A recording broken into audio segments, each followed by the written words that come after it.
Hi hello guys, good morning.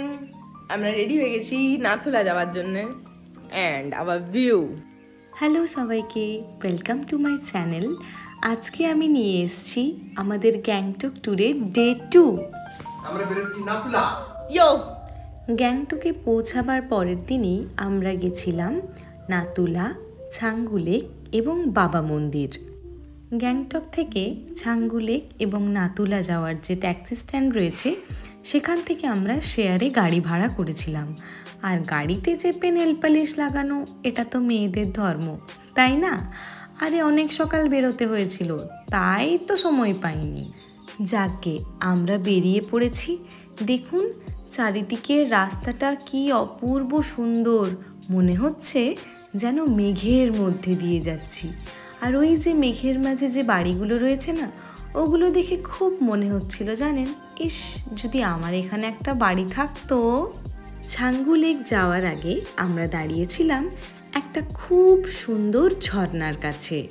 এই পাহাড়ি ঝর্ণাগুলোর কিন্তু আলাদাই একটা রোমাঞ্চকর সৌন্দর্য আছে, তাই না? আর এত সুন্দর একটা পরিবেশে ছবি বা ভিডিও না তুলে কি থাকা যায়? মনে হচ্ছিল এখানেই থেকে যায়, কিন্তু বাকি জায়গাগুলোও তো ঘুরতে হবে। ছাঙ্গু যাওয়ার পথে একটা জায়গায় দাঁড়িয়ে আমরা সেখানে একটু খাওয়া দাওয়াটা সেরে নিলাম। অনেক সকাল বেরিয়েছি তো। খাওয়ার জন্য আমরা যেখানে দাঁড়িয়েছিলাম সেই জায়গাটা এত সুন্দর দেখতে লাগছিল, তাই একটু আধটু ভিডিও বানিয়েই নিলাম আর কি। এবার আমরা রওনা দিলাম ছাঙ্গু লেকের উদ্দেশ্যে। আমরা গিয়েছিলাম অক্টোবরে, পুজোর পরে, তাই তখন বেশ ব্রাইট সানি ওয়েদার ছিল। কিন্তু যখন খুব ঠান্ডা পড়ে নভেম্বরের শেষ থেকে বা ডিসেম্বর, জানুয়ারি, ফেব্রুয়ারি, মার্চ এই টাইমগুলো এই ছাঙ্গু লেকটা নাকি পুরো বরফে ভরে থাকে। দেখুন চারিদিকটা কি অসম্ভব সুন্দর দেখতে লাগছে। নীল আকাশ, সবুজ পাহাড় আর জল, একটা অসাধারণ অনবদ্য পরিবেশ। ওয়েদারটা ঝকঝকে থাকার কারণে কিন্তু আমরা খুব ভালোভাবে ঘুরেছি। ছাঙ্গু লেকে অনেকটা সময় কাটিয়ে আমরা রওনা দিলাম নাতুলা পাসের উদ্দেশ্যে। আর যেতে যেতে মন ভরে দেখলাম পাহাড়ে ঘেরা ছাঙ্গু লেকের অপূর্ব মনোরম দৃশ্য। যতক্ষণ অবধি ক্যামেরাবন্দি করা যায় চেষ্টা করেছি। ছাঙ্গু লেক থেকে নাথুলা পাস যাওয়ার রাস্তাটা দেখুন, একদম ছবির মতো আঁকা। ওই যে দূরে একই কালারের যে বাড়িগুলো দেখতে পাচ্ছেন, ওগুলো হলো মিলিটারি ক্যাম্প। মানে বুঝতেই পারছেন চলে এসছি নাথুলা পাস। পর্যটকদের যে কি ভিড়, গাড়ির সংখ্যা দেখেই আশা করি বুঝতে পারছেন। যেদিকেই তাকাই খালি মেঘে ঢাকা পাহাড় আর গাড়ি। এত ভিড় থাকার কারণে আমাদেরকেও অনেকটা আগেই নামিয়ে দেওয়া হয়। Nathula pass Indo Chinese border, যার অল্টিটিউড 14,140 ফিট, যার জন্য এখানে অক্সিজেন লেভেল অনেকটাই কম। আর ঠান্ডাটাও কিন্তু এখানে ভীষণ। এই ইন্দো চাইনিজ বর্ডারে খুব কড়া সিকিউরিটি, এখানে কোনো রকম ভিডিও অ্যালাউ ছিল না, তাই আমরাও কোনো ভিডিও করিনি। এবার আমরা যাব বাবা মন্দির।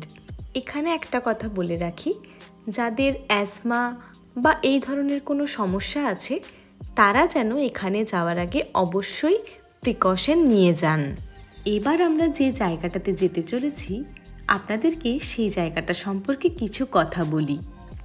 বাবা মন্দিরটি প্রতিষ্ঠা করা হয় এক বীর ভারতীয় শহীদের স্মরণে, বাবা হরভজন সিং। 1968 সালের নাথুলা পাসের কাছে তার রহস্যময় মৃত্যু ঘটে।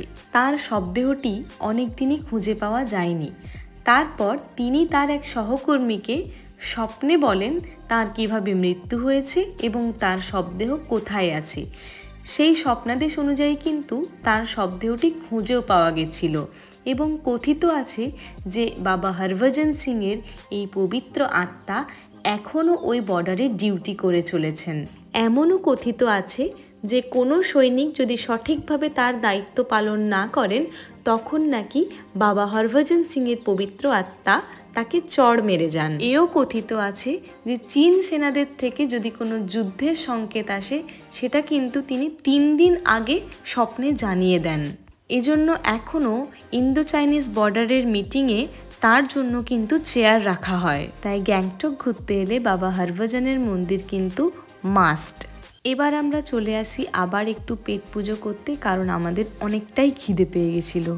ঠান্ডা ওয়েদার, গরম কফি, স্যুপ, তার সাথে গরম গরম ম্যাগি, কম্বিনেশনটা কেমন? খাওয়া দাওয়া সেরে আমরা চারিদিকটা বেশ খানিকক্ষণ ঘুরে দেখলাম। এবার আমাদের আবার হোটেলে ফেরার পালা। তবে আরেকটা জায়গাও গেছিলাম, বাবা মন্দির থেকে সামান্য একটু দূরে এই শিব মন্দিরে।